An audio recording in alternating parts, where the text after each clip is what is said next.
le 11 mars 2011, un jour marqué à l'encre rouge.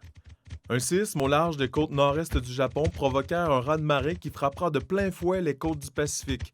Et ce séisme de magnitude 9 n'est pourtant responsable que de peu de victimes grâce à la qualité des constructions japonaises et à leur savoir-faire antisismique. La catastrophe est essentiellement due à un tsunami qui s'ensuivit et qui est à l'origine de plus de 90% des 18 000 morts et disparus. Difficile d'échapper à une vague de 10 mètres de haut qui se propage à une vitesse de plusieurs centaines de kilomètres/heure. Cela dit, ça aurait pu être pire. Et grâce à des sismographes qui détectèrent les ondes qui se propagent dans le sol à plus de 10 000 km/h, les autorités ont pu prévenir les riverains et se réfugier ainsi dans les hauteurs. Comment avons-nous réussi à les sauver?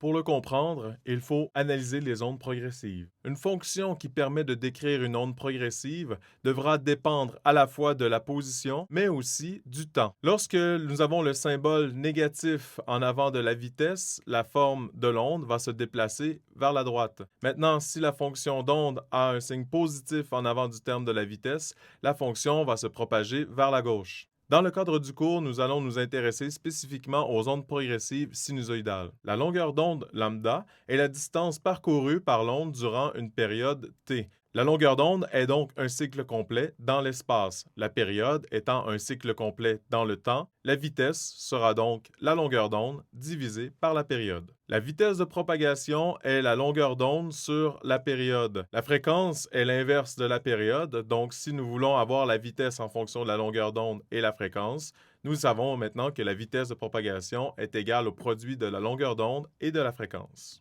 La vitesse ne dépend que du milieu de propagation. Par exemple, pour une corde, c'est la racine carrée de la force de tension divisée par la densité de masse unique. Et la fréquence ne dépend que de la source.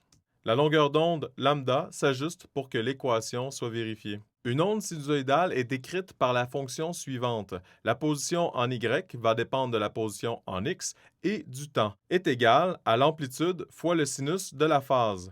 La phase ici va dépendre de variables en fonction de la position en x et du temps. Pour ce qui est du temps, ça va être oméga t. Il va y avoir aussi toujours phi, la constante de phase. Et nouveau terme pour ce qui est des ondes progressives, ça va être k, le nombre d'ondes, qui va dépendre ici de 2π divisé par lambda, la longueur d'onde.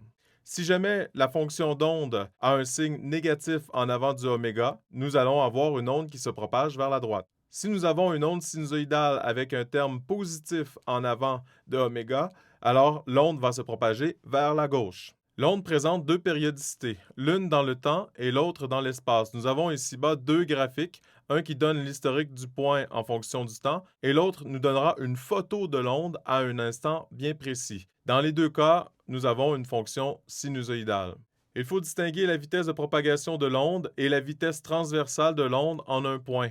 Donc, la vitesse transversale d'un point va dépendre d'un mouvement harmonique simple et la vitesse de propagation de l'onde dépend des conditions du milieu. Je vous donne ici un défi. Seriez-vous capable de trouver la fonction y qui dépend à la fois de x et de t en fonction des variables données dans les graphiques ci-dessous?